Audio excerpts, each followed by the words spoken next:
Muy buenos días a todos. Les doy la más cordial bienvenida a esta su jornada de actualización del mes de abril del año del señor 2026. Su servidor Daniel López, les doy la más cordial bienvenida a la jornada de actualización. En esta sesión, bueno, pues tenemos a la vigilante y distinguida presencia, ni más ni menos que el presidente del Colegio Nacional de Actuarios, maestro, quien, bueno, pues él estudió su de Actuaría y su maestría en el Instituto Tecnológico Autónomo de México. Además, justo ahora estamos platicando que, bueno, pues él tiene alma de maestro porque da clases es nuestro presidente en el colegio desde el año pasado, para el bienio 2025-2027. Y bueno, pues en esta semana nos sentimos especialmente honrados en la Universidad de Anáhuac porque pues le toca hacer totalmente Anáhuac. Martes en el campus sur, miércoles en el campus norte, jueves en el campus sur. Entonces, pues encantados de tenerte por acá, Mauricio. Muchísimas gracias. A nombre de mis autoridades, la directora de la Facultad de Ciencias Actuariales, la doctora la maestra Jenny Raquel, que es coordinadora de la Licenciatura en Actuaría, la doctora Uribe, que es coordinadora del doctorado y de la facultad, pues de las más es un honor.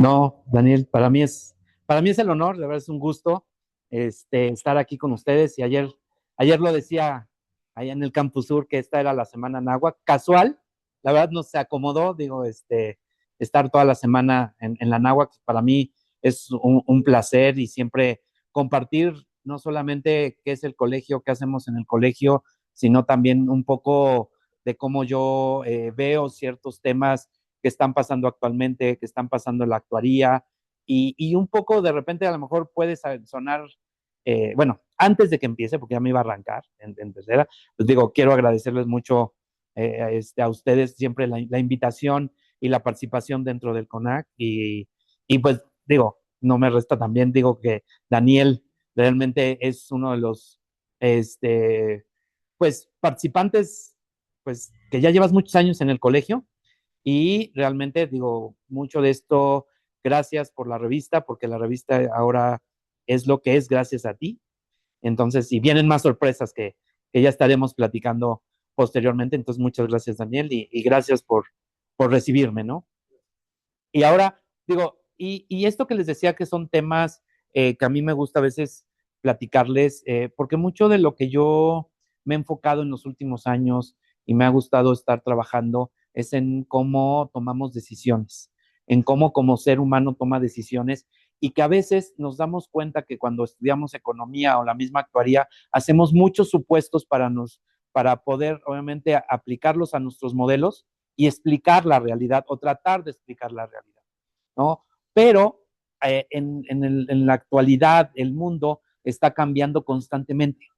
Entonces, no quiero decir que estos modelos que utilizamos ya no nos sirven, ¿no? Sí, pero creo que tenemos que tener otras variables y tenemos que tener otros, vamos a decir, feeling como actuarios para introducirlos dentro de estos modelos, ¿no? Incluso ayer platicamos un tema de la inteligencia artificial, en donde muchos de repente me dicen, oye, es que la inteligencia artificial nos va a sustituir. No, porque esa inteligencia artificial no tiene este feeling que yo les digo que tenemos nosotros como actuarios, obviamente para alimentar o tratar de interpretar o decir por qué sí o por qué no determinado modelo, ¿no? Entonces, en esta plática que yo le puse, el actuario ante la incertidumbre estructural, economía, comportamiento y sostenibilidad, es un poco conjuntar todos estos temas que he estudiado y que creo que obviamente van relacionados y tienen cierto impacto dentro de lo que hacemos y de lo que nosotros buscamos modelar. Y además es muy importante, y como lo comento siempre, también ya la actuaría se está volviendo una disciplina, vuelvo a decir, una disciplina multidisciplinaria. ¿En qué sentido? Que no solamente son temas de conocimiento, sino ya también tenemos que estar conviviendo con muchas otras profesiones y alimentar de toda esa información para todo el trabajo que estamos haciendo, ¿no? Entonces, para empezar con la presentación, pues algo que les pongo aquí en la lámina, no sé, es decir, podríamos preguntarnos, ¿es buen momento para ahorrar o realizar una inversión? ¿No? Y de repente a lo mejor muchos decían, sí, no, digo, pero muchas veces cuando tomamos esta decisión, pues tenemos que analizar, oye, el tema de salud ya es diferente. Ya vivimos la época del COVID y realmente, ¿quién se esperaba una pandemia? Incluso de repente había los chistes ahí, dice, ¿qué empresa en su FODA, la de, había puesto una pandemia? No, nadie se lo imaginaba. Pero además, todo esto está cambiando. Está el tema, por decir, de la viruela, que el sarampión. El sarampión en México ya se había considerado erradicado y ahora estamos viendo que el sarampión otra vez. La viruela era una enfermedad que también estaba erradicada, no de México, o sea, del mundo, y otra vez está apareciendo. El tema de la gripe aviar, todo el mundo estaba tranquilo porque decían nada más las aves. No, ya hubo, ya hay personas que se han contagiado de gripe aviar. Entonces también está cambiando el envejecimiento. Todo el mundo nos ha hablado del envejecimiento y que vamos a ser una población envejecida, pero ahora hay que ponerle otra variable. ¿Cómo vamos a vivir ese envejecimiento? ¿Es saludable o no saludable? Porque también con todo esto que estamos hablando de la salud, estamos viendo también que de repente ahí les pongo esto del cambio climático. También, por decir, recordemos Otis, Acapulco.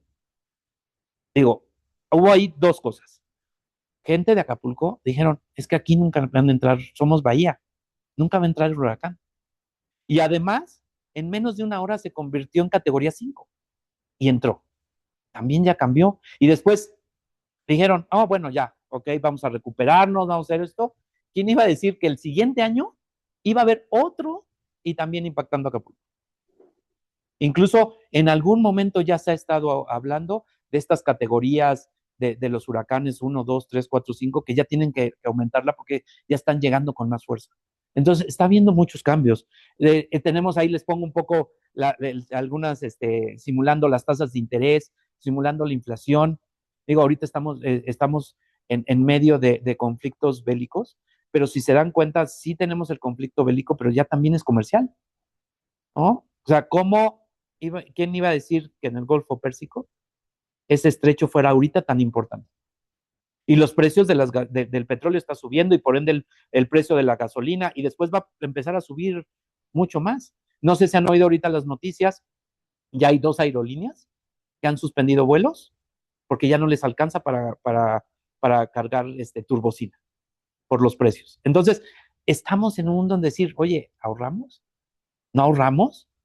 Entonces, encontramos ese dilema y a lo mejor muchas veces nosotros como actuarios, si nos enseñan mucho, oye, pues vamos a ver cómo se ha comportado el pasado y vamos a hacer nuestras proyecciones para ver si tenemos que ahorrar, invertir o cómo viene. Y ahora, y aparte tenemos escenarios, pero de repente esos modelos a lo mejor les están haciendo otras variables porque ya los cambios están haciendo muy rápido y tenemos muchos riesgos que también se han transformado, ¿no? Entonces, es un poco dar la pauta para lo que les voy a comentar y lo que les voy a platicar, ¿no? Y entonces en esto pues hay que también entender el contexto y entender el mundo. Estamos ante cambio climático, afectación, obviamente ya no solamente ver el tema del capital físico, sino también hay que analizar ya también la estructura social y la estructura cultural, porque también está cambiando. Oye, ¿cómo que cambia? Sí, por decir, en Acapulco, después de Otis, mucha gente, como el turismo, mucha gente vive el turismo, y como la recuperación tardó, esa gente tiene que ganar dinero. Mucha gente de esa salió a otros centros turísticos para encontrar trabajo. Entonces, no solamente es que ya se destruyó el edificio, las casas, no, también hay que analizar que cambia la estructura social y la estructura cultural ante cambios climáticos. Aunque todavía es menos, también es un poco, pero está empezando a crecer la migración como consecuencia del cambio climático. Entonces, también es otro fenómeno. Tenemos que también la parte de la economía, inflación que afecta el poder adquisitivo, tasas de interés elevadas, obviamente crecimientos moderados. También nos vamos a encontrar temas de la tecnología, ya está todo automatizado, todo digitalizado, inteligencia artificial, nuevas formas de trabajo y también no hay que dejar de lado la parte geopolítica. ¿Sí? Porque nos estamos encontrando que hay una reconfiguración global, tenemos tensiones entre potencias, se habla mucho y se ha hablado mucho del tema del nearshoring y las oportunidades para México, y de repente dicen, ¿y dónde está el nearshoring? ¿no? Todavía no se capta, dentro de los números no se ha captado que realmente estemos captando ese nearshoring. Entonces, todo esto reconfigura mucho de lo que estamos viviendo, reconfigura mucho de lo que tenemos que estar viendo hacia un futuro. Y obviamente es lo que, qué variables más tenemos que poner o alimentar nuestros modelos para hacer esas proyecciones, ¿no? Y en este sentido, pues yo sí les puedo decir que tenemos un punto muy importante. La incertidumbre no solo está en los mercados, también la vamos a encontrar en el empleo, en los ingresos, incluso también en el futuro profesional. Y ahorita vamos a ver por qué lo menciono, ¿no? Y además, pues también vamos a encontrarnos algunas tendencias, me la voy a traer porque voy a explicar una por una, pero tenemos también varias tendencias que se hablan y se ven en el siglo XXI. Tenemos el tema que ya habíamos hablado de envejecimiento y seguridad financiera. En este sentido, pues estamos viviendo más, pero realmente tenemos los recursos para esas personas que van a vivir más. Y además de esas personas tienen seguridad financiera. Ya hay que analizar temas de pobreza, pero de pobreza en edades de ya personas mayores de 65.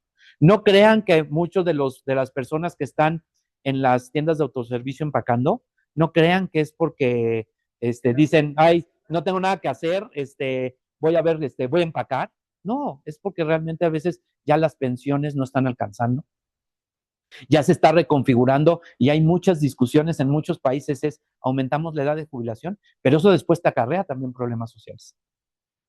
¿Sí? ¿Está alcanzando, no está alcanzando? Y volvemos a tomar el tema de la salud, ¿no? Y otro punto importante que a veces también se nos olvida y dentro de los análisis que hacemos es algo muy importante, que son los sistemas de cuidados. ¿Quién va a cuidar a esas personas? Y yo siempre les digo, es que todos creemos que cuando nos imaginamos nuestra vejez, nos imaginamos una vejez perfecta.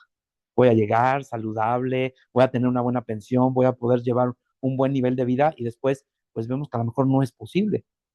¿Quién me va a cuidar? ¿Quién me va a atender mis necesidades si yo no llego saludable? Y entonces tenemos que pensar también en un sistema de cuidados y creo, desde mi punto de vista, que como actuarios son temas que tenemos que participar y donde debemos de estar, obviamente, haciendo propuestas, ¿no? También tenemos la otra, el tema de pobreza y protección financiera, pues también estamos viendo en muchos países que hay crisis económicas, estamos viendo faltas de empleo, estamos viendo también ausencia de mecanismos de protección y pues algo muy importante, falta de acceso a productos financieros. Y no crean que es algo alejado. Digo, en México la última encuesta nacional de inclusión financiera, que fue 2024, nos dice que aproximadamente el 45% de la población tiene una cuenta bancaria. Y si nos ponemos a preguntar por qué la tienen, no crean que es porque quieren, sino porque ahí está la nómina. Estaba en una plática del Banco de México y de repente también decían, porque eso es otro punto importante, en una plática de México de repente estaban analizando la base monetaria y de repente se empezaron a preguntar que por qué había crecido mucho la base monetaria, o sea, el dinero en circulación en el país. Y se ponían y se preguntaban entre ellos, oye, pero no hemos sacado, no hemos dado vencimientos de bonos, no hemos sacado nosotros dinero al mercado, ¿qué está pasando? Ah, pues todos los programas sociales se pagan en tarjeta, pero la gente no usa la tarjeta, saca el dinero. Entonces, por eso hay más dinero en circulación. Eso a la larga, en cierto momento, va a tener algún impacto, ¿sí? Pero otro punto importante, y eso no está descabellado con la encuesta, lo que saca la encuesta. Pagos menores de 500 pesos, alrededor del 80% de la población lo paga en efectivo. Entonces dijeran, entonces los de más de 500 lo pagan con tarjeta. No, el 73% paga con efectivo. O sea, tampoco estamos tan acostumbrados a productos financieros.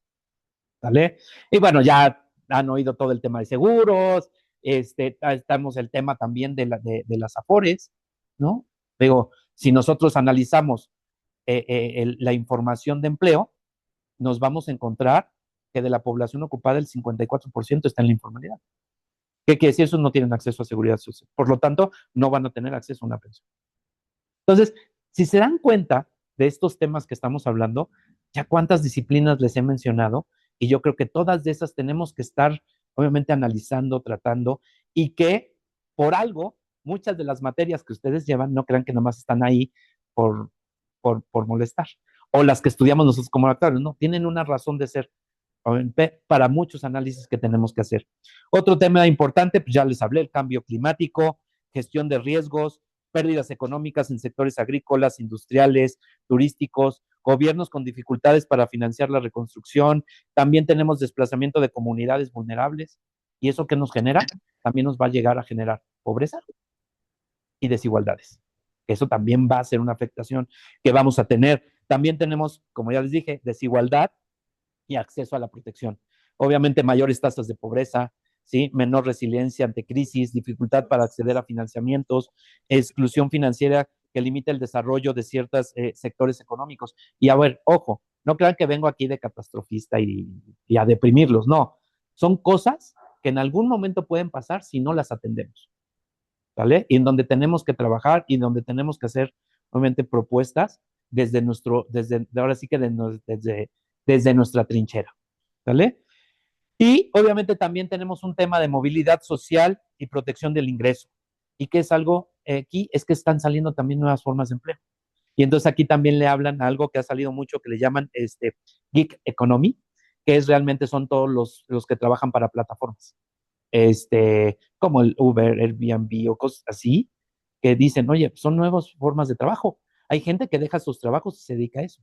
¿Cómo los vamos a proteger a esas personas? ¿Vale? Y además también, obviamente, pues tenemos vulnerabilidad ante enfermedades, ante accidentes, también obviamente menor acumulación de riqueza, bienestar a largo plazo. Y un punto muy, muy importante, movilidad social, la vamos a ver desde el punto de vista es cómo yo me comparo con mi hogar de origen. ¿Sí? He escalado posiciones socioeconómicas y vamos por decir, a ver, que en el caso de México somos un país con baja movilidad. Apenas salió una encuesta de movilidad social que la hace el Centro de Estudios Espinosa Iglesias y más o menos nos dice que alrededor del 70% de la población que nace por abajo de la línea de pobreza se queda por abajo de la línea de pobreza. Entonces, obviamente hay cosas que hay que hacer y que hay que trabajar dentro de esto, ¿no? Y en este sentido, pues obviamente la nueva normalidad es vivir con incertidumbre. Ahí está la definición de riesgo, cómo entendemos el riesgo, y muchas dicen, ¿qué es riesgo? Pues son cosas que podemos modelar y a lo mejor les asignar probabilidades, ¿vale? Y además, y ya no es que haya más riesgos, sino que también los riesgos se están transformando. Y por eso mucho es hablar del tema de la incertidumbre. Y la incertidumbre, pues la podemos definir como dice que es el estado en el que las probabilidades de resultados son desconocidas. ¿Sí? Y entonces, obviamente, pensábamos, cuando hablábamos de incertidumbre, pensábamos como algo de una crisis económica, a lo mejor una pandemia, una pérdida de empleo, un evento inesperado, pero ahora la incertidumbre que se volvió estructural, que ahorita lo vamos a definir, ¿sí? Constante, acumulativa y muchas veces ya es difícil de anticipar. ¿Sí? Por eso nos tenemos, obviamente, que también ver cómo vamos a hacer para que estos modelos que ya conocemos, cómo podemos introducir nuevas variables para poder, obviamente, pronosticar qué viene, ¿no? Para el futuro. Ahora, ¿y qué cambios relevantes hemos tenido? ¿Qué cambió? Pues ya les dije, el mercado laboral, ¿qué estamos teniendo? Y que ya lo traemos de hace mucho. Trayectorias ya no lineales, más informalidad, mayor rotación, nuevos empleos con la tecnología y desaparición de otros. Que incluso ayer en la plática comentábamos, ¿no? Que decían, oye, algunos trabajos van a desaparecer, algunos sí, pero otros se van a transformar. ¿Y eso qué nos lleva? Pues ya no podemos proyectar a veces ingresos como antes. También tenemos el cambio de la longevidad, vivimos más años, pero con mayor incertidumbre en salud y cuidados. Y obviamente el problema ya no es vivir más, sino es cómo financiar esos años adicionales. Y aparte, se va a reconfigurar en algún momento, se va a reconfigurar la economía. No sé si han oído de esto de la economía plateada. Pues es cómo va a ser, cómo van a cambiar los sistemas de producción para ofrecer bienes y servicios a personas ya mayores de 65 que están jubiladas. Y yo siempre les pongo el ejemplo. Antes, hace unos 10, 15 años, ibas en las calles y veías espectaculares de pañales para bebés. Y ahora si vas, ves, obviamente, productos para de la tercera edad. ¿Por qué? Porque nos estamos reconfigurando también. Estamos teniendo un cambio estructural. Pero también hay que no dejar de lado que cuando hablamos de envejecimiento, siempre lo hablamos a nivel país que nos estamos envejeciendo. Pero también hay que analizar cómo estamos ya adentrados en cada uno de los estados. Y nos vamos a encontrar que tenemos Chiapas, ¿sí? Que es uno de los estados más jóvenes y que la pirámide poblacional pues no está envejeciendo. Incluso se habla más o menos el último censo dice que tiene una edad mediana de 24 años. ¿Qué quiere decir? Que el 50% de la población está por abajo de 24. O sea, entonces tiene una población muy joven. Entonces, ok, si vamos a pensar en envejecimiento, pero también hay que centrarnos en cómo están cada una de las poblaciones, por ejemplo, en el caso de México. ¿Sí? Ahora, también va a cantar temas de cambio de salud, más longevidad, pero con mayor incertidumbre, nuevos riesgos, pandemia, salud mental.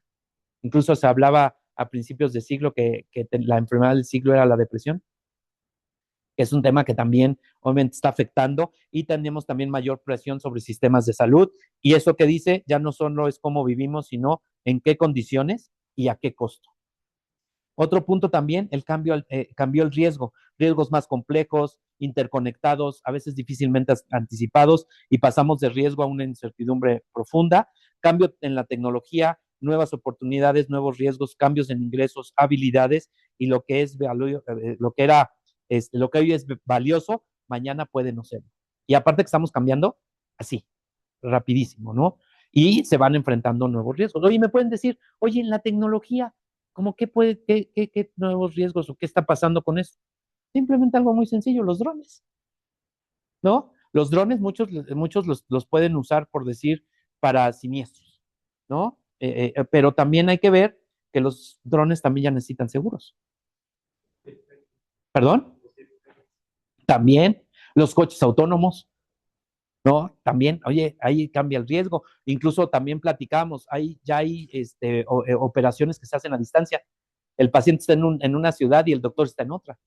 Entonces, eso nos enfrenta a otros riesgos, ¿no? También tenemos el tema, algo muy importante, cambió también la información. Ya tenemos exceso de información, además desinformación, fake news, y adicionalmente decisiones basadas en percepciones. Y obviamente por eso, pues ya no decidimos con más información, sino aquí le pongo, decidimos con más ruido. Entonces, son muchos cambios y lo están generando y tenemos que ver esta parte, cómo la vamos a analizar y por eso aquí yo les hablo de esta forma. Realmente estamos teniendo un cambio estructural. No solamente están cambiando los resultados, sino también está cambiando, vamos a llamarlo así, el sistema. ¿Mm? Y eso obviamente nos lleva a una incertidumbre que podemos llamarla estructural. ¿Qué quiere decir? Ya no conocemos la distribución, los sistemas están cambiando. ¿Y qué nos va a derivar? Que no solo cambia el entorno, ¿vale? Sino también cambia cómo tomamos decisiones. Entonces, es algo importante que tenemos que también estar contemplando y tenemos que estar analizando. En este sentido, ok, ya les hablé un poco de economía, ya hablamos un poco de cambio climático, pues vamos a hablar que algo muy importante que a veces se deja de lado es cómo es el comportamiento humano y cómo tomamos decisiones. Porque si nosotros analizamos la mayor parte de los modelos que tienen que ver con toma de decisiones, siempre hacemos un supuesto muy grande, que el ser humano es racional, ¿no? Y pues no necesariamente. Entonces tenemos que contemplar ya otras formas, obviamente, de atacar ciertos problemas. Y por eso tenemos que entender, pues, cómo es el comportamiento del ser humano. Y el comportamiento del ser humano, ¿de qué va a depender? Va a depender de factores biológicos, va a depender de factores psicológicos, pero también de factores sociales y de factores también ambientales. Y yo siempre, muchos me dicen, oye, pero esto ha sido siempre. Sí, pero muchas veces se dejaba de lado y no se analizaba al 100%. Entonces, ahora hay que considerarlo y por eso aquí yo siempre les pongo esto de el comportamiento humano es una expresión dinámica de nuestra forma de ser y de adaptarnos a distintos contextos y está influenciado por factores internos y externos.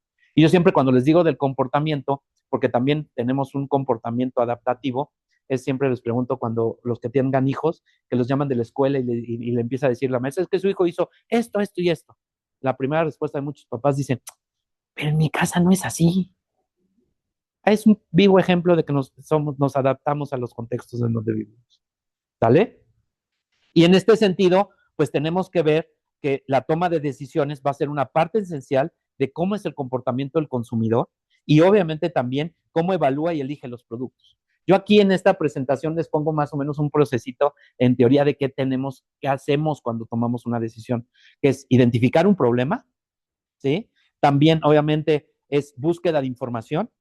Tenemos que identificar y ponderar criterios. Además, tenemos que generar y evaluar alternativas. Ya después seleccionamos el producto y tomamos decisión. Y obviamente todo eso pues va a estar retroalimentado. Y por eso cuando nosotros tenemos que analizar el comportamiento del que el compra o el que utiliza bienes y servicios, pues tenemos que ver cómo toma esas decisiones, cuáles son sus motivaciones, cuáles son sus necesidades, cuáles son esos factores internos y externos que obviamente le van a afectar. Oye, y esto pueden cambiar muchas cosas. Pues es como vamos a ver cómo la gente va a estar cambiando. Oye, ¿usa más plataformas por internet ahora o no? Oye, ¿ya hace pagos digitales? Ya estamos viendo que usamos más efectivo en México. ¿Sí? O también tenemos que ver, oye, esto también tiene que ver cómo se comporta en el empleo esa persona, qué le mueve más. Y ahora se habla mucho del salario emocional, las nuevas generaciones. Oye, pues yo quiero balance familia, empleo. Y entonces, por eso tenemos que entender qué nos motiva y cómo tomamos esas decisiones. Y por lo tanto, ahí nada, les explico y que les pongo Herbert Simon, que estudia lo que es la racionalidad limitada. ¿Qué decía? A ver, si todos los modelos económicos en un momento decían que éramos racionales, pues Herbert Simon, doctor en economía, dijo, a ver, es que no es que seamos irracionales, sino es que tenemos una racionalidad limitada. ¿Por qué? Por la información disponible, por limitaciones cognitivas que tenemos, pero también por el tiempo disponible para tomar decisiones. Entonces, eso a veces nos hace tomar diferentes decisiones o irnos hacia un lado o hacia otro. Y de ahí saca un concepto que se llama heurístico. ¿Sí? Porque nosotros en teoría, cuando vamos a tomar una decisión, tenemos que evaluar, tenemos que hacer un juicio y de ahí tomamos la decisión. Pero a veces, como ser humano, no nos gusta, yo siempre les digo, no nos gusta gastar memoria RAM. Entonces nos saltamos el juicio y usamos heurísticos. Que heurístico es un atajo mental. ¿Con qué hago ese atajo mental?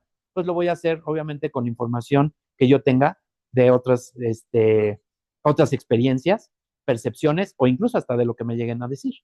Entonces, es muy importante también analizar esta toma de decisiones y cómo hacemos esta toma de decisiones.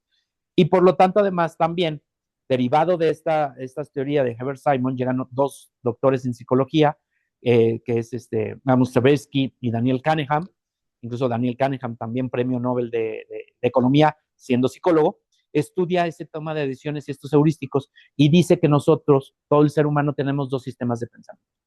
Como usamos heurísticos, la mayor parte del tiempo, pues vamos a usar un sistema 1 que es, pues obviamente, de acuerdo a percepción, intuición, acción, rápido, sin esfuerzo, asociativo, incluso a veces de lento aprendizaje. Y en otras decisiones vamos a usar nuestro sistema 2, que es obviamente reflexivo, flexible, esforzado, controlado, seriado, pensamiento lento y también va a estar gobernado por reglas. Pero ¿qué creen? El 85% es esa mente inconsciente, ese sistema 1, y el 15% estaríamos hablando de una mente consciente. ¿Sí? Entonces, muchas veces, pues tomamos decisiones más de acuerdo a intuiciones, a percepciones, que análisis. Entonces, digo que eso nos daría para otra hora de plática. Pues ya después eso ya lo vemos en otra ocasión, ¿no? Pero es algo importante que tenemos que también ver cómo tomamos esas decisiones y qué es lo que cómo se está comportando este consumidor. Y por lo tanto vamos a encontrar algo que se le llama la paradoja de la racionalidad. En resumen, ¿qué es? Yo sé que eso no me conviene, pero lo compro o lo hago. ¿Vale? Y entonces mucho de esto, pues va ligado, perdón, pues esas contradicciones que como ser humano muchas veces tenemos. Y esto nos puede cambiar modelos. A lo mejor tú puedes estar estimando y decir, bueno, el comportamiento yo creo que va a ir a este lado, y de repente el ser humano tenemos muchas formas de tomar decisiones. Muchos podemos decir que va hacia allá y después se cambia. Le digo mucho a mis alumnos, les hago la broma de esto. Les digo, es clásico que cuando tienen a su amigo o a su amiga que terminó con el novio o la novia, o con la pareja, y le dicen, ya no le hagas caso, te trató mal, ¿no? Y al ratito ya lo ves otra vez igualito, ¿sale? Entonces, esto es algo que también tenemos que tomar en cuenta y algo más. O sea, ok, tomamos esos heurísticos. Y muchas veces de esto es lo que detectamos, lo que no sabemos. Y por eso nosotros muchas cosas las asumimos. Por eso ahí al fondo se ve una imagen de un cerebro como rompecabezas con una pieza afuera, porque a veces no tenemos todo y a veces la vamos a completar. ¿Con qué la vamos a completar? Con estas intuiciones. Pero de ahí muchos heurísticos nos pueden llevar, esos atajos mentales nos pueden llevar a decisiones correctas. Vamos a decirlo así. Vamos a ponerle la palabra correcta, ¿no? O lo mejor para mí. Pero hay muchas veces que nos llevan a decisiones erróneas.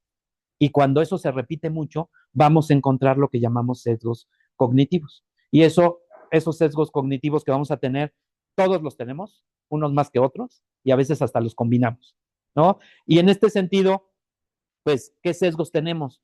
Y muchos de estos sesgos, pues, van ligados con temas de ahorro, con decisiones financieras, y estos sesgos que algunos tenemos, porque hay más de 50, pero somos uno muy importante, el sesgo de presente.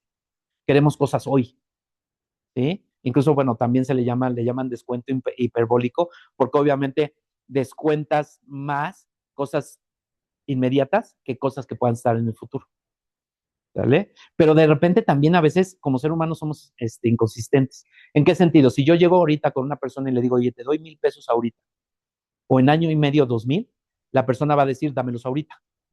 Pero si llego con la misma propuesta diciéndole, esos 1,000 pesos te lo doy en medio año y en año y medio 2,000, ¿qué creen que va a decidir la persona? Y ya me voy a esperar, pues ya me espero el año y medio para que me den más. Y entonces, obviamente, queremos y buscamos muchas cosas de forma inmediata. Otro punto muy importante, el status quo o inercia. Es un sesgo de ¿para qué me muevo? No sé si han oído el dicho de más vale, más vale malo conocido que bueno por conocer. Pues es ¿para qué me muevo? Aquí sigo diciendo, oye, toda la gente está tomando esa decisión, pues yo también, que se llama sesgo de arrastre. ¿Vale? Tenemos otro sesgo que es sesgo de optimismo o exceso de confianza, ¿no? A mí no me va a pasar.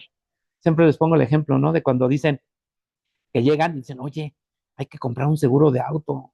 El vecino es que le chocó, nosotros no tenemos. Ah, pues es que él no sabe manejar.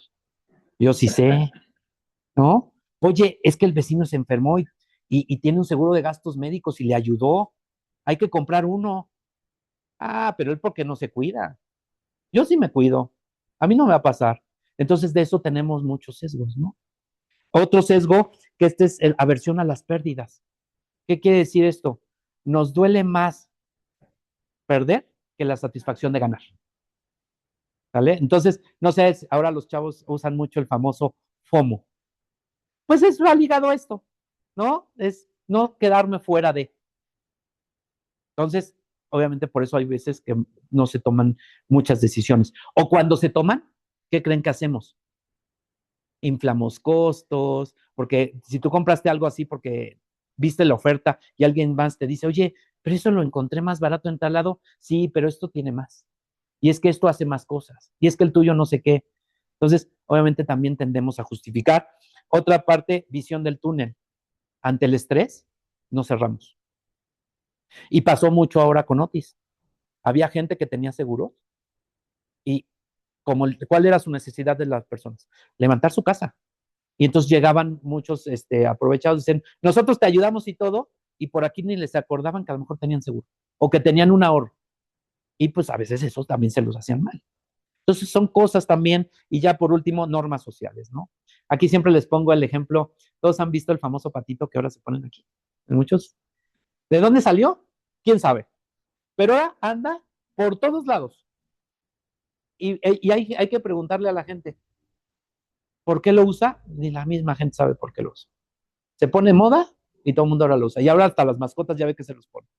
Y bueno, y salen hasta los capibaras ya pusieron también ahí, ¿no? Otro tema, el capibara.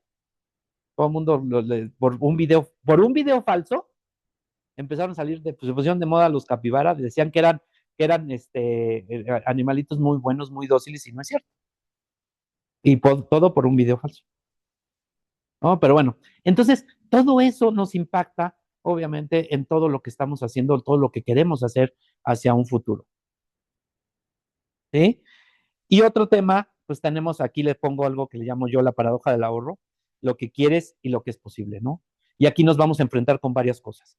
Tenemos por una parte el presente humano, lo que ya les decíamos, toda esta parte de los sesgos, en donde somos emocionales, queremos las cosas inmediata, obviamente, pero también somos personas reales que tenemos deseos, miedos, cansancios, urgencias, aspiraciones, familia, estrés, hábitos.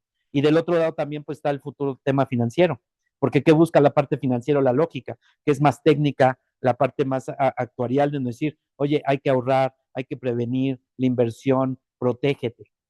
Pero en medio de estas dos tenemos la incertidumbre. Y entonces, pues tenemos que tratar de conciliar las tres, ¿no? Entonces, estos son muchos de los cambios que obviamente, desde mi punto de vista, se están dando en la actualidad. Y un punto muy rápido, nada más explicarlo de esto, pues está el tema de inclusión financiera. Ya les dije que en México no somos un país que tengamos buena inclusión financiera. La inclusión financiera hay que considerarla, obviamente, cuando tengamos inclusión financiera tiene que ser completa. ¿A qué me refiero? Que todos podamos tener cuentas de bancos, seguros, créditos formales. ¿Sí? ¿Y qué me refiero a créditos formales? Porque todavía seguimos, y ahorros formales, porque todavía hay mucho, la famosa tanda, ¿no? Entonces, o ante un imprevisto, recurrir a familiares, al compadre, al amigo. Entonces, pues obviamente tenemos que fomentar que sea eso y que garantice que tengamos un buen esquema de protección al consumidor y también promovamos la educación financiera. ¿A qué voy con todo esto?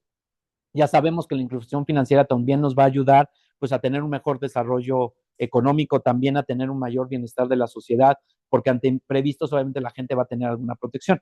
Si no, al fin y al cabo después, si no, el gobierno a través de gasto público pues lo tiene que atender. Y bueno, hay que ver si los gobiernos o los estados tienen el dinero para hacer frente a todos los riesgos que nos estamos enfrentando. Y esto también nos va a impactar en algo que a veces también se deja de lado, algo que se llama el bienestar subjetivo.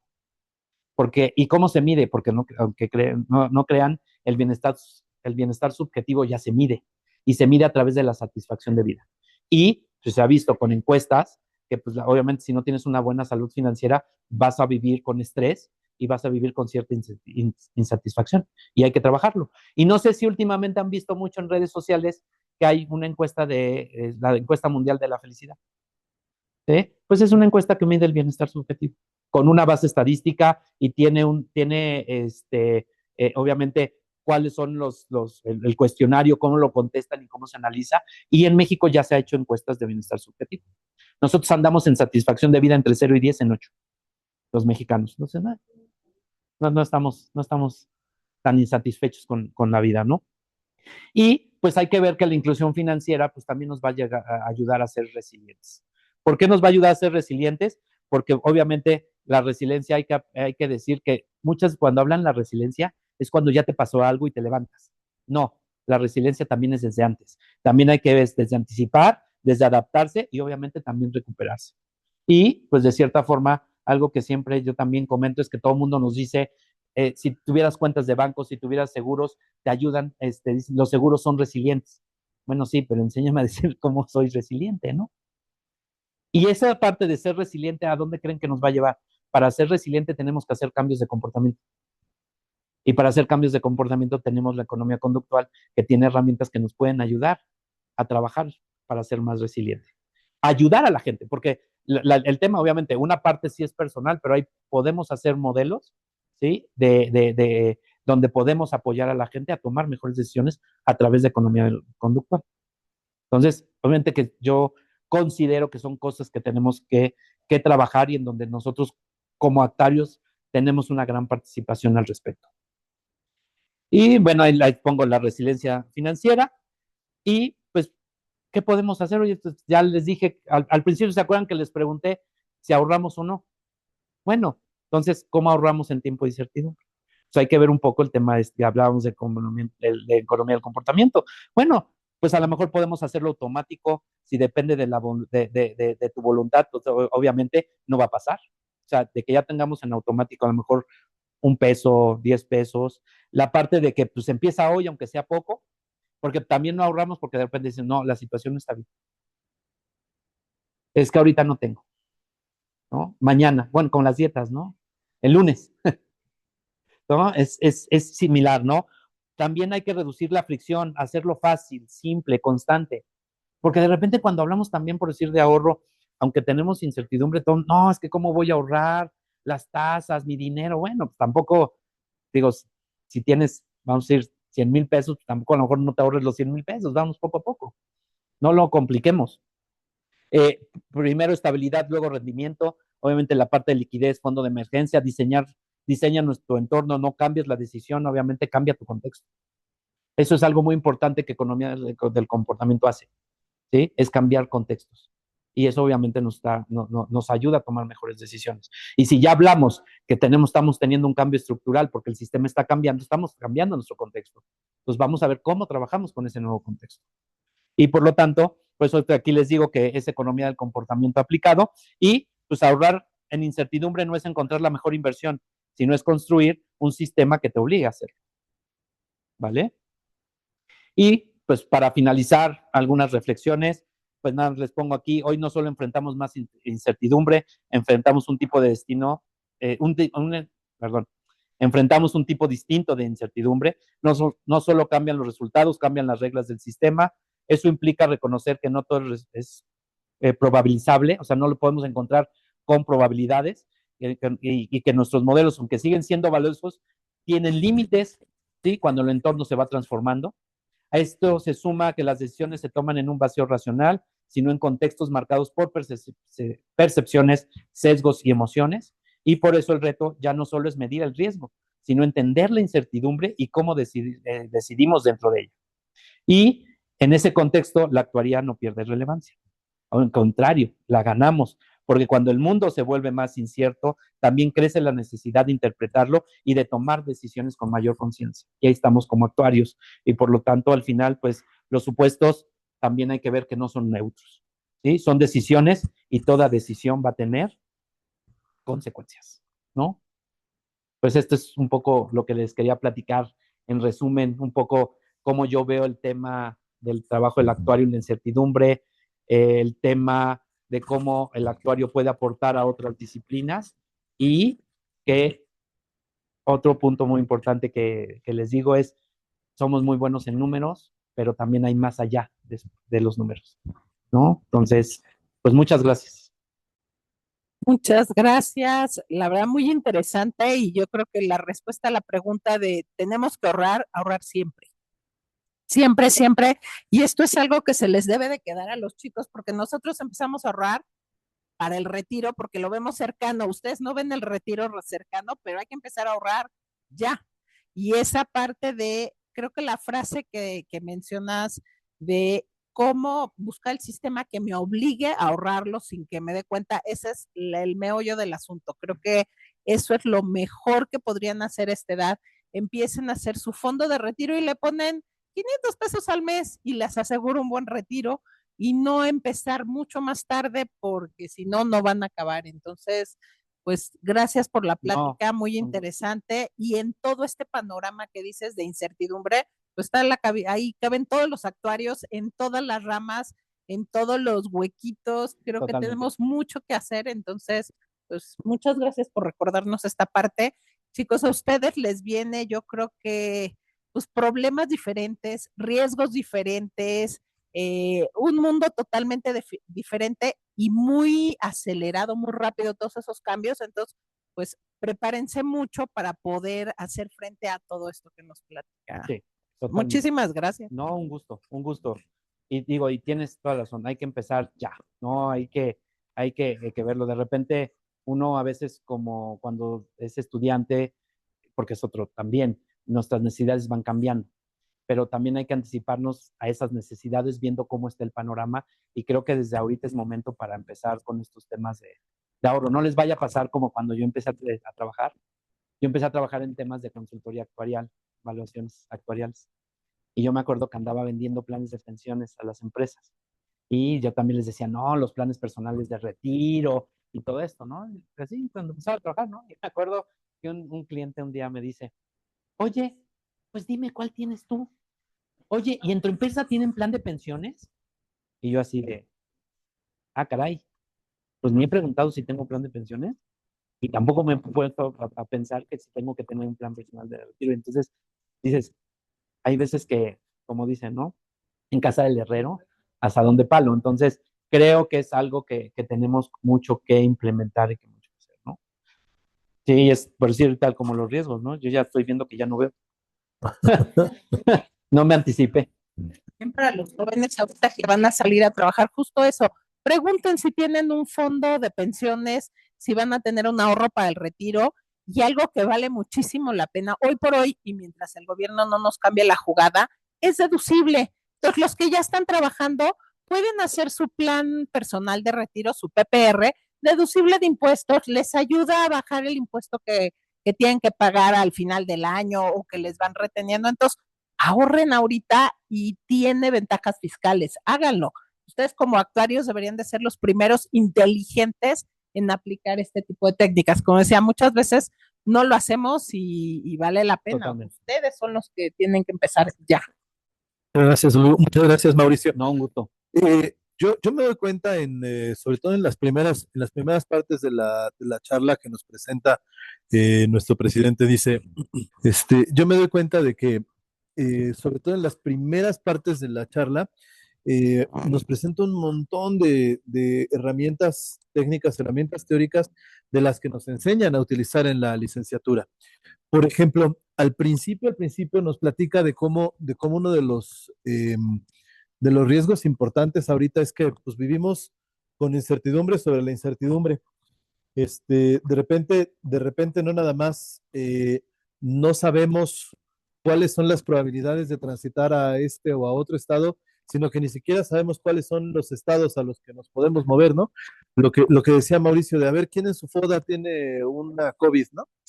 Y saben algo, resulta que las herramientas que nosotros estamos estudiando efectivamente nos dan para hacer eso. Y me estoy acordando ahorita porque tengo aquí a varias de las personas que están en el Practicum 2 en esta Facultad de Ciencias Actuariales, de lo que están haciendo con cadenas de Markov ocultas. Yo creo que es valiosísima, valiosísima la herramienta que están aprendiendo. No dejen de practicarla y si es posible, pues ahonden en sus conocimientos. Bueno, a ver, tenemos tiempo para preguntas, más preguntas aquí mismo adentro del foro y por supuesto preguntas en el cuarto de Zoom. Adelante, Manuel, por favor. Gracias. ¿Qué tal, Mauricio? Yo me quedé con la duda, eso de la ENIF de 2024. Desde tu punto de vista, ¿qué crees que es lo que realmente le haga falta a nuestro sistema financiero? Porque en años recientes pues, hemos visto mucho, o sea, empresas como Clip, Mercado Libre, que pues ahora con Mercado Pagos, ¿no? O sea, como que sí ha habido una evolución, al menos aquí en la capital, pues muy grande, ¿no? En este sentido de las cuentas, las OFIPOS ahora están entrando con todo, ¿no? Hay 1000 nuevos bancos o opciones para que la gente tenga dinero digital. ¿Qué crees que es esta barrera, además de la educación, ¿no? Son los más rurales, pero que podamos hacer lo que se tenga que hacer desde parte del sistema para que realmente estas innovaciones que sí existen permeen en el mexicano? Ok, te lo voy a te lo voy a contestar con un ejemplo y con una palabra. Bueno, contextualizar. ¿A qué voy? Nos falta a veces contextualizar la situación en donde se encuentran muchas personas del país. Y te lo cuento el ejemplo. Un banco tenía un programa para bancarizar mujeres de escasos recursos.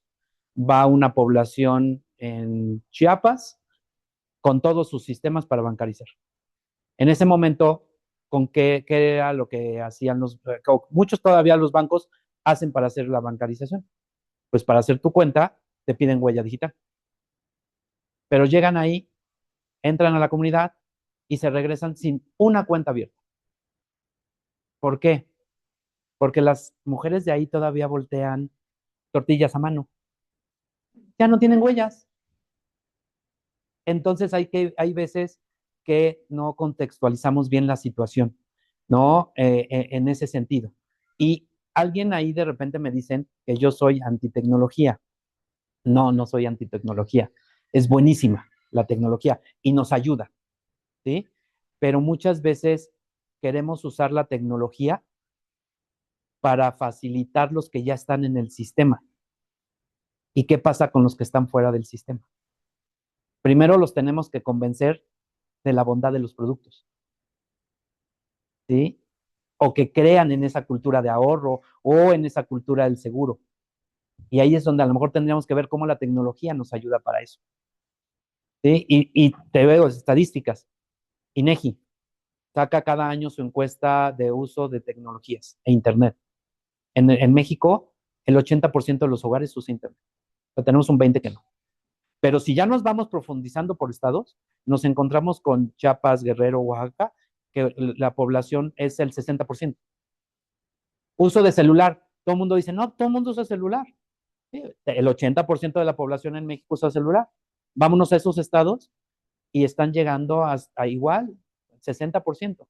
Entonces, hay veces que yo digo, la tecnología no nos resuelve todo, y hay veces que siempre les digo, hay que dar un paso atrás, ¿sí? Y ver qué necesitamos, porque a veces confundimos que innovación es tecnología, y no necesariamente. Innovación tiene que ver muchas veces con procesos, que a veces a lo mejor facilitar los procesos, ¿sí? Y yo creo, desde mi punto de vista, Mauricio Arredondo, es que creo que eso es lo que nos ha faltado. Gracias. Muchas gracias por la pregunta, Manuel. Gracias, Presi. Oigan, de veras, ahora estamos muy de presidentes. El presidente del CONAC acaba de contestar una pregunta del presidente de FESAL. Ahora el presidente de la Sociedad de Alumnos de... ¿Qué tal, Mauricio? ¿Qué tal? Gusto. Muchas gracias, muy interesante la plática. Dando seguimiento a la pregunta anterior, desde la iniciativa privada, suponiendo que muchas de las personas que estamos aquí vamos a trabajar en el sector privado, ¿cómo podemos apoyarnos o qué tan necesario es involucrarse también desde el sector público para hacer llegar estas herramientas o para contextualizar de una manera adecuada para apoyar a pues este sector de la población que a lo mejor no está muy familiarizada con la tecnología, que no tienen esta confianza en los instrumentos financieros, pero pues también siendo conscientes que la cuestión pública y la cuestión del gobierno influye mucho en las herramientas o el apoyo que puede brindar también la iniciativa privada? Claro. Sí, y es importante. Yo creo que la iniciativa privada tiene un trabajo muy importante en eso, porque la iniciativa privada tiene, vamos a decir, todas las herramientas. Y a lo mejor el gobierno es el medio el que te hace llegar a esas personas, ¿no? Entonces, yo soy muy creyente de esta sociedad público-privada, que tenemos que trabajar de la mano, ¿no? Y les voy a poner, con otro ejemplo, ¿no? En México, Kenia, ¿sí? Kenia hubo una plática gobierno con iniciativa privada, considerando banca y sector de telecomunicaciones. Y se pusieron de acuerdo para abrir cuentas digitales. Y obviamente se puso la regulación, las telecomunicaciones dieron la oportunidad para conexión con bancos y crearon estas cuentas móviles. Y es un producto que en Kenia se llama, no sé cómo se pronuncia vamos a decir que en la lengua allá, pero es M-Pesa. Y es una cuenta que puedes traer con tu celular y puedes hacer compras o recibir depósitos, y ha funcionado y ha crecido y tiene millones y millones de transacciones.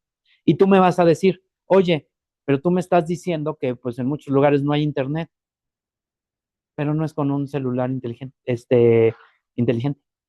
Esos celulares antiguitos, que solamente era para recibir llamadas y SMS, a través de esos lo están haciendo, ¿no? Y la verdad ha tenido mucho éxito, se ha pasado a otros países de África, incluso algunos de Asia, y ha tenido mucho éxito, de verdad, tiene millones y millones de transacciones. Y así es una forma en donde han apoyado a la gente un poco a fomentar la inclusión financiera. Y eso es una participación de sector privado y sector público. Y creo que tenemos que fomentarlo mucho eso. Gracias, Mauricio. No, de nada. Muchas gracias, Chaps. Oigan, tengo gente gente súper distinguida en el foro en Zoom. Tengo, por ejemplo, al profesor Alejandro Alegría, profesor del Campus Sur. Hola, Alex. Tengo por ahí a la directora ejecutiva del colegio, la maestra Marta Pichardo. Tengo por ahí a Pancho Miguel Aguirre Villarreal y también Pancho, ¿cómo estás? También tengo a Gonzalo González, tengo a José Muriel, tengo a Mari Marce, tengo a Robert Hernández, tengo a Sonia Cordero, tengo a Bolívar Rueda. Oigan, a ver, pregunten. Ahí dice Alex que hola a todos. Hola. Si alguien quiere preguntar, puede ser en el chat o abrimos el micrófono para que pregunten. Ajá, dice Gonzalo González que hola. Adelante, Gonzalo, por favor. Hola, buenos días. Sí, buenos días todavía a todos. Bueno, primero, felicitación por la presentación. Me gustó mucho, me gusta mucho la perspectiva y la forma como se presenta. Creo que sí es muy valioso y muy importante el día de hoy considerar la economía del comportamiento en nuestros modelos y en lo que vamos a hacer hacia adelante. Entonces, me parece innovadora, ¿no? Para usar los términos que se han utilizado en la presentación, lo que se ha expuesto el día de hoy. Yo solo quisiera complementar y ver qué opina nuestro presentador a partir de esta opinión, que para que nosotros podamos bancarizar, tenemos que hacer dos cosas. Bueno, lo primero es, tenemos que olvidarnos de nuestro perfil y lo que nosotros sabemos para perfilar a las personas que queremos bancarizar. Y para bancarizarlos tenemos que hacer dos cosas, de acuerdo a mi opinión. La primera es, siendo el humano una persona que busca la satisfacción inmediata, tenemos que brindarle esa satisfacción inmediata al bancarizar. ¿Cómo hacemos esto? Pues como lo hacen las compañías cuando venden por Internet. Disfruta de meses sin intereses, disfruta de los descuentos. Ahora te invitan a disfrutar, te invitan a aprovechar. Eso justamente está disparando una satisfacción en la persona. Y el segundo punto, que podría ser un poquito más complejo, es eliminar la incertidumbre del sujeto que queremos bancarizar o al sujeto al que le estamos ofreciendo un seguro. ¿Qué es lo que teme? ¿Qué es lo que le preocupa? Y cómo nosotros estamos eliminando esa incertidumbre. No sé si a partir de esta propuesta quisiera nuestro presentador decir un poco qué opina alrededor de esto y cuál ha sido su experiencia, por favor. No, totalmente de acuerdo. Y lo dijiste ahorita que decías, es que hay que utilizar más economía del comportamiento. Pues mucho de esto, las dos opciones que nos comentaba Gonzalo, es usar un poco economía del comportamiento. ¿No? Es en este sentido de entender a la persona y la estés entendiendo desde el punto de vista que le preocupa, desde el sentido de qué es lo que quiere, ¿no? Incluso ahora, digo, de repente, ojo, nada más que hay que poner un punto, economía del comportamiento, porque de repente me dicen, es que estás manipulando, no. Si nosotros hacemos alguna herramienta que manipule, no estamos haciendo economía del comportamiento, ¿no? Eso no es. O sea, tenemos, es basarnos en ese contexto para que la gente tome mejores decisiones. Y es un poco como dice Gonzalo, es entenderla. ¿Qué le preocupa? Es que hay veces que nosotros muchas veces no nos preocupamos por conocer a nuestros clientes. Entonces tenemos que conocerlos, tenemos que ver esta parte que decía, y mucho de lo que se está haciendo, eso sí, como tenemos muchas cosas que queremos, cosas inmediatas, pues tenemos que obviamente plantearles la forma en lo que es lo más importante para ellos. Eso sí, desde mi punto de vista, sí, esta parte de qué es lo que deseas y meses sin intereses, yo creo que sí también tiene que llevar detrás el tema de educación financiera. ¿Sí? Obviamente, para que no de repente podamos confundir lo que nos están diciendo y de repente nos encontramos con unas deudas impresionantes, ¿no? Y porque de repente, muchas veces sí, los meses sin intereses o ciertos descuentos sí tienen cierta parte a veces de engaño, ¿no? Entonces, yo creo que yo lo único que diría de Gonzalo es, esta parte es, concuerdo con él, pero sí yo introduciría también que le tenemos que fomentar más la educación financiera y desde niños, ¿no? Desde esa parte, que es muy, yo la considero que es muy importante, ¿no? Incluso ahorita habló esta parte de lo inmediato, algo que están viendo mucho por si en temas de seguros, se hablan ahora de los seguros embebidos, que es, te venden un producto que viene pegado con un seguro. Entonces es una forma también de hacer que la gente conozca el seguro y vea la importancia que es tener un seguro. Entonces, que es un poco contrarrestar ese sesgo que afecta a las personas. Pero coincido con Gonzalo. Y por acá creo que iba a ver, no sé, allá o también acá había una pregunta. Gracias. A ver, hay una pregunta en el Zoom, ahorita pasamos por acá. Es una pregunta por parte de Nadia González. Dice, hola, buen día. Yo quiero preguntar, ¿qué decisiones concretas debería empezar a tomar hoy un estudiante de actuaría para prepararse ante un entorno de incertidumbre estructural? Ok, muy buena pregunta. ¿Sabes qué? Que algo que yo le contestaría es, en esta parte, es, obviamente todos queremos salir al campo laboral y trabajar. Y como actuario ya tenemos todos los conocimientos, vamos a decir, teóricos, ¿no? Y todas las formas, obviamente, de poder entender cierta problemática. Pero yo creo que algo, si quieren también complementar, es algo que de repente nos falta mucho y que es habilidades blandas.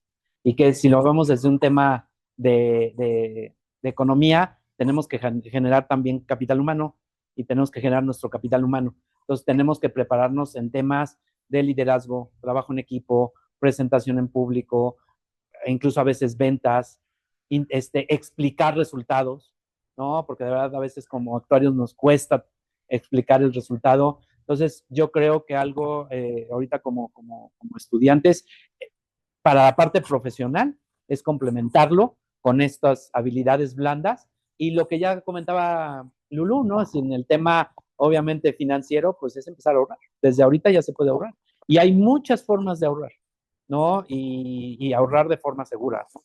Tanto para el retiro como ahorro normal, déjenme llamarlo así, ¿no? Entonces, yo creo que es algo que tenemos que hacer y yo siempre algo que he dicho es ver la forma de seguir generando nuestro propio capital humano, ¿no? Seguirnos capacitando y seguir creciendo de esa forma profesionalmente. Gracias, Mauricio, por la respuesta. Gracias, Nadia, por la pregunta. Por favor, André. Bueno, es que lo que pasa es que yo investigué esto para mi práctico. Y bueno, algo que tengo que resaltar es con el tema de las, no sé cómo le decían, recompensas instantáneas. Tenemos un riesgo que es justamente que lo puedo explicar es el experimento del efecto Crespi. Básicamente es que el rendimiento de una persona puede irse alterando según lo que ella tiene de una vez a lo que llega a tener eventualmente. Por así decirlo, al principio fue un experimento con ratas, pues de que se les ponía al principio hay una gran recompensa y después una pequeña recompensa, ahí había menos rendimiento que en cambio de ponerlo pequeño e ir incrementando la recompensa. Así llega a pasar a veces con los pagos. Digamos, una persona que se encuentra con mucha necesidad de un refrigerador, por poner ejemplo, puede ir ahorrando con más rendimiento que alguien que lo tiene de inmediato y al momento de que le ofrecen eso de los meses sin intereses, ahí se le va bajando el rendimiento porque pues ya tiene el refrigerador, ya no tiene la necesidad de ir ahorrando tanto como antes y eso lo llega a exponer a muchas personas luego que se ponen en deudas, que le deben a Coppel o a Electra Sí. o demás. No, totalmente de acuerdo. Por eso yo creo que es muy importante esto que comentaba. Tenemos que tener detrás mucha educación financiera para no caer en eso. Y hay modelos de economía del comportamiento que no solamente cambian el contexto por cambiarlo. Ahí por ahí van a oír uno que se llama notch, que ese sí cambia el contexto, los notch cambian el contexto, pero si te sacan de ese contexto, tú vas a volver a tomar la decisión que tenías antes. Entonces hay que hacer otro o combinarlo con algo que le llaman boss. ¿Qué es el boss? Aparte de cambiarte el contexto, te ayudan, te dan habilidades, te enseñan, obviamente, para que si te sacas de ese contexto, ¿sí? Tú puedas seguir tomando esas mejores decisiones. Y por eso digo, pero concuerdo totalmente contigo y es esa parte, ¿no? De trabajar la educación financiera, ¿no? A mí, por decir, en eso me da mucha risa cuando vas al súper y ven que compras pues, puro alimento, ¿no? Pues que el jamón, que las galletas, que la leche, y de repente te dicen, ¿a meses sin intereses? Y tú así de, pues, o sea, no me voy a acabar el jamón ahorita y lo voy a seguir pagando en 3 meses. Entonces, por eso es el tema del refrigerador, es el ver en dónde, en cómo, y por eso también tenemos que darle esas habilidades a las personas. Totalmente. De hecho, Y, perdón, sí. perdón. No, es que tenían otra pregunta, pero Sí, voy. sí.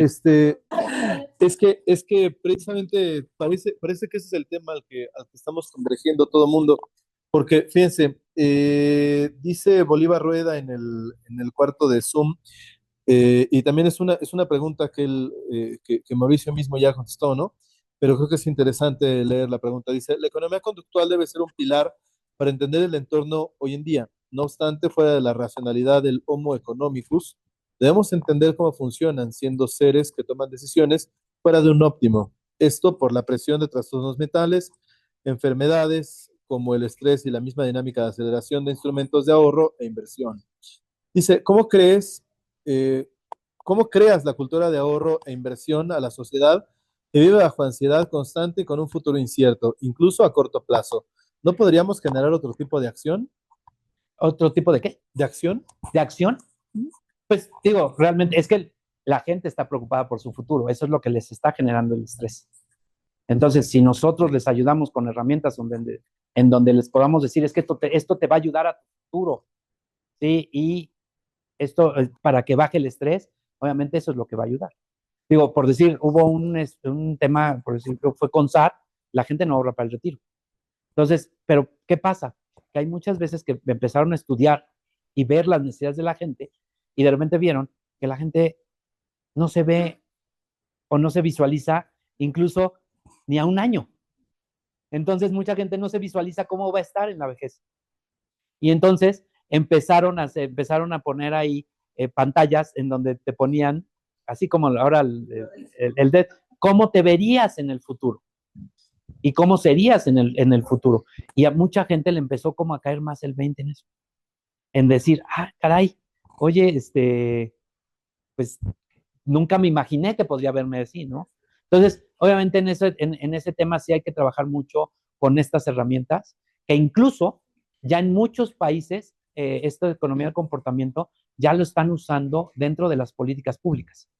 Ya están usando herramientas de economía del comportamiento para implementar políticas públicas y para que más gente se adhiera. Y obviamente dándoles y explicándoles y haciendo toda esta parte de temas de educación financiera, ¿no? Para que pierdan ese miedo, ¿no? Porque a lo mejor sí les puede generar estrés, pero sí. ¿Por qué? Porque hay que combatir otro sesgo, que es un sesgo que se llama contabilidad mental. ¿Cuál es la contabilidad mental? Es que todos encasillamos nuestro dinero y hacemos un presupuesto mental. Y entonces, si veo que ese presupuesto me impacta o no, o lo uso o no lo uso, es la forma en la cual yo puedo, ¿cómo se llama? Destinarlo a algo o no. ¿Sí? Entonces, por decir, hay un ejemplo en donde te dicen, oye, tú pagas un seguro de gastos médicos y un seguro de auto, ¿sí? ¿Cuál es y tienes una dificultad económica, cuál es el primero que vas a dejar de consumir? Va a ser el de gastos médicos, porque el de auto lo ves más real, más palpable. Y la enfermedad a veces no la llegas a contextualizar. Y entonces en tu mente dicen, es más valioso esto. O simplemente como los aguinaldos, ¿no? Cuando te llegue, no todo el mundo nos dice, ¿cuándo vas a comprar esto? Cuando me llegue mi aguinaldo. ¿Por qué? Porque dentro de nuestra contabilidad mental, el aguinaldo es algo extra, no es algo que ya lo esté. Entonces, obviamente tenemos que trabajar con eso para ayudarle a la gente a que no se estrese y a que obviamente va a tener un mejor futuro, ¿no? Entonces, que hay que trabajar aquí, el tema es trabajar con el ser humano, ¿no? Y saben, con la complicación que lleva. Muchas gracias, Presi. Bueno, vamos a cerrar aquí las sesiones, tanto la de Zoom como la presencial. Y bueno, pues un extra interesante para los que están aquí en la sesión presencial es que vamos a poder tomarnos una foto. Y para los que están en Zoom, bueno, pues. Y para los que están en Zoom, pues ni modo. Entonces, para los que están en Zoom y para todos en general, nos vemos el próximo mes. La jornada de actualización va a tratarse de la presentación de los premios, de los trabajos ganadores de los premios fundadores. Va a estar en dos tandas, una en mayo y otra más en junio. Gracias a todos por su atención, por su presencia, por su paciencia. Hasta la próxima.